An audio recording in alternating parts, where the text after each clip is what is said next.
ये वो लोग हैं जो कहते थे कि इमरान खान अवाम में हेलमेट पहनकर जाएगा, मगर नौबत यहाँ तक आ पहुंची है कि इनसे वाबस्ता हर इंसान घर से मुंह छुपाकर निकलने पर मजबूर है। बेशक अल्लाह जिसे चाहे इज्जत दे, जिसे चाहे रुसवा करे। अब हेलमेट की जरूरत इन्हें है। इनकी अंधी लालच, जाती मफादात और जरूरत से ज्यादा एतमाद ने इन्हें कहीं का नहीं छोड़ा। पाकिस्तान तो क्या, लंदन और अमेरिका में भी इनको छुपने की जगह नहीं मिल रही। हर जगह जलीलो रुसवा हो रहे हैं। ऐसी ही एक मोहतरमा लंदन की सड़कों पर मटर गश्त करती हुई एक स्टोर पर पहुंची और सॉफ्ट ड्रिंक के कैन से सिप ले रही थी कि मुबैना तौर पर चंद लोगों ने इसे घेर लिया। अब न जाने ये इसका प्री प्लान ड्रामा था या सचमुच बेचारी लोगों के हत्थे चढ़ गई। जलालत मुकद्दर में लिखी हो तो मिल ही जाया करती है, इसके लिए जगह की शर्त नहीं होती। मरियम रंगबाज पाकिस्तान में अच्छी तरह जिल्लत कमा चुकी है, अब रही सही कसर लंदन जाकर निकल गई। इन्हें अमेरिका में देखकर ऐसा लगता है कि जैसे फकीरों का टोला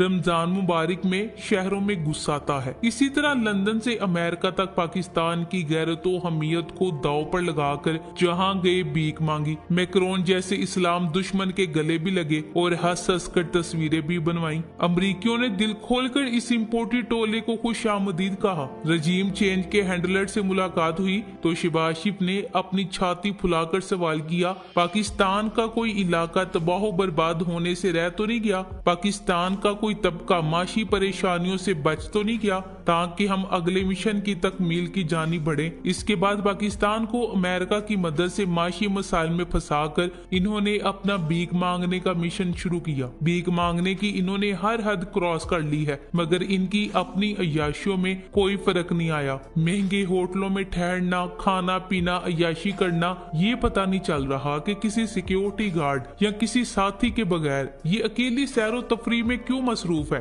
हैरत की बात है, ये मोहतरमा बेशर्मी के आला ओहदे पर फाइज है। कमाल बेशर्मी से पाकिस्तानियों के पैसों पर मशरूब नोश फरमा रही है। लंदन की सड़कों पर दंदनाती फिर रही है। इसका अंदाज ऐसा है जैसे कह रही हो मरियम औरंगजेब कूल है। सड़ो पाकिस्तानियों, हम तुम्हारे पैसों पर ऐश उड़ाते फिर रहे हैं, तुम कुछ भी नहीं कर सकते। ये थिंदे शर्मिंदे लोग हैं। इन्होंने कभी भी अपनी गलती का एहसास नहीं करना। इन्होंने इतना भी सोचने की जहमत गवारा नहीं करनी कि आखिर हमसे क्या जुर्म सरजद हुआ है जिसकी वजह से हमें घर बार से जूते खाने पड़ रहे हैं। ये ऐसे डीठ और बेशरम लोग हैं जो अपने चोरी और बेईमानी पर डट जाते हैं। मैडम इस्लामाबाद में होती तो अब तक ये सब लोग थाने में बंद होते। इस्लामाबाद में तो हंसना भी मना है, यहाँ तो कुतिया कुतिया हो रही है। अल्लाह पाक इन शरीफों हुक्मरानों को भी हिदायत अता फरमाए। मुझे इनकी हालत देखकर तरस आ रहा है। आखिर है तो हमारे अपने पाकिस्तानी। आज मुझे इन पर सच में तरस आ रहा है, मगर इन्हें खुद पर तरस नहीं आता। ये डीठ इब्ने डीठ है। जब मौका मिलेगा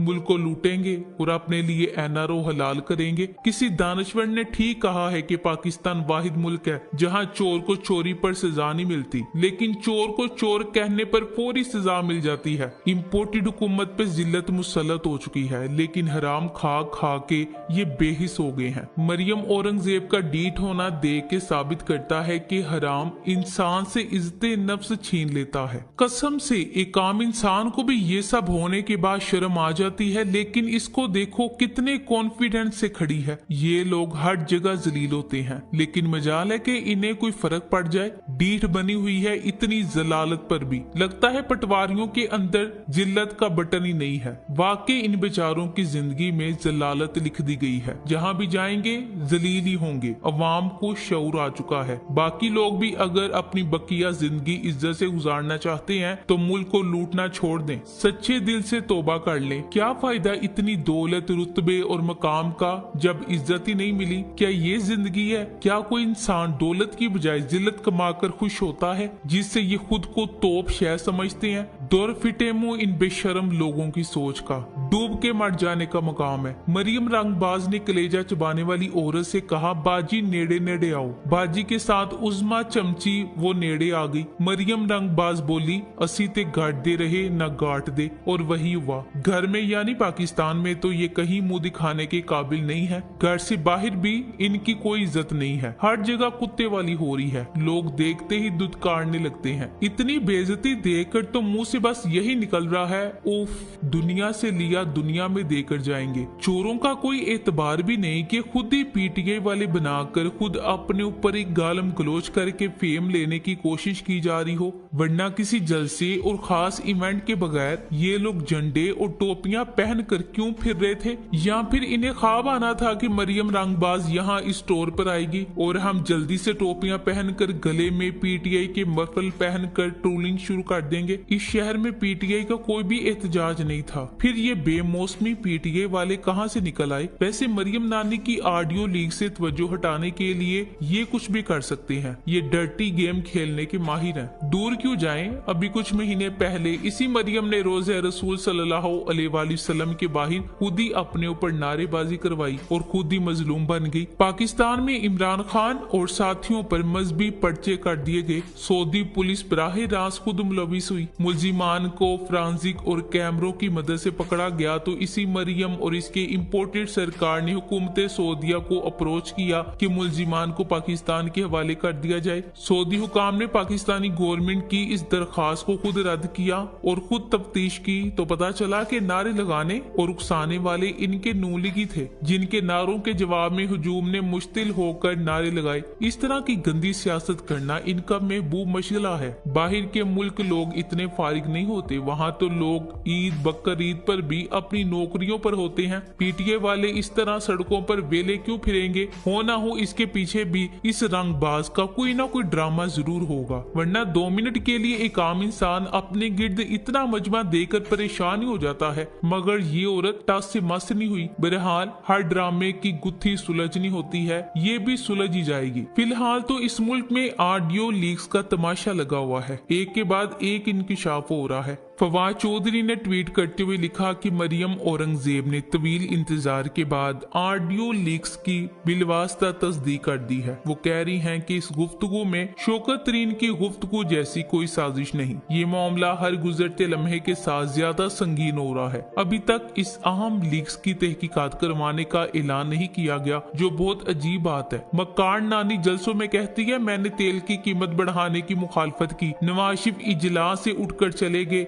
और ऑडियो लीक्स में कहती है कि कीमतें बढ़ाना पड़ेंगी। ये इनके डबल फेस हैं, 2 मुँहे सांपों की तरह पाकिस्तान के सीने पे लौट रहे हैं। नानी झूठी की शक्ल से ही नफरत जहरीलापन नजर आता है, वो है ही झूठ की पैदावार, एक नंबर की झूठी मकार औरत है नानी। कानून की रखवाली का दावेदार, 24 घंटों काम करने वाला कोई मुख्तदिर इदारा एक लीक्ड वीडियो में तीमारदारी के नाम पर जमानत पर रिहा एक खातून मुजरिमा की हुकूमती मामलात में मुदाखलत का कोई नोटिस लेगा? सबसे पहले इस मुजरिमा की जमानत कैंसिल होनी चाहिए। जब तक मुजरिमों को इबरत का निशान नहीं बनाया जाएगा तब तक जुर्म बर्पा होते रहेंगे। ये कौम लुटती रहेगी और सियासतदान इसके मफादात को अपने मफादात पर कुर्बान करते रहेंगे। अवाम का जो दिल है वो हक और सच के साथ धड़कता है। पाकिस्तानी अवाम हक और सच के रास्ते में रुकावट डालने वाले तमाम स्टेक होल्डर से उकता गई है। अवाम की तमाम उम्मीदें स्टेक होल्डर से टूट चुकी। अब अवाम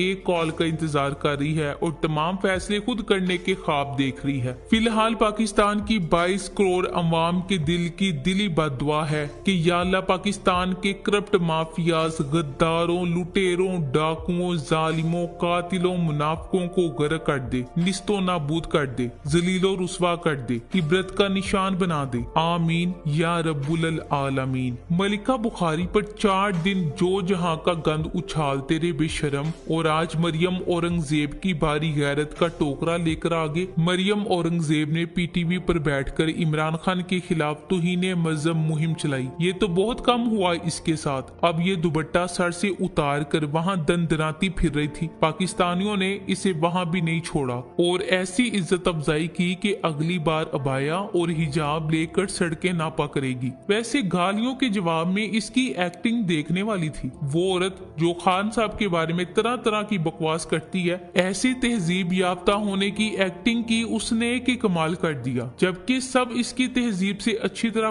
वाकिफ हैं। शुक्र है किसी ने इसकी उंगली पकड़कर तोड़ नहीं डाली, जिसे हर वक्त लोगों को दिखाती रहती है। सिर्फ इतना ही कहा कि ये मरियम औरंगजेब है, इन्होंने पाकिस्तान का खून चूसा है, ये पाकिस्तान को जोंकों की तरह चिमटे हुए हैं। सोशल मीडिया पर लोग इस बात पर बहस कर रहे हैं कि बेचारी के साथ अच्छा हुआ या बुरा हुआ, अब ये औरत कार्ड खेलेगी। एक बार फिर पीटीवी पर बैठकर इसके मुंह से ज्वार बाटा फूटेगा और ये अपने मुंह से ऐसे गलीज जुमले बोलेगी कि लोग सोचने पर मजबूर हो जाएंगे कि इस औरत के साथ जो हुआ सही हुआ, जबकि मैं इस हक में हूँ कि किसी के साथ भी ऐसा नहीं होना चाहिए। और अगर सच में हुआ है तो बहुत अफसोसनाक है। अफसोस उन लोगों पर भी जिन्होंने अपने लिए जिल्लत कमाई है, और अफसोस उन लोगों पर भी जिन्होंने इसे अपने दरमियान देखकर जलीलो रुस्वा किया। किसी ने कुछ भी किया है, इल्जाम तो इसने खान साहब पर ही लगाना है, जबकि खान साहब तो ऐसी कनीजों के नाम लेना भी पसंद नहीं करते। Thanks for watching. Allah Hafiz.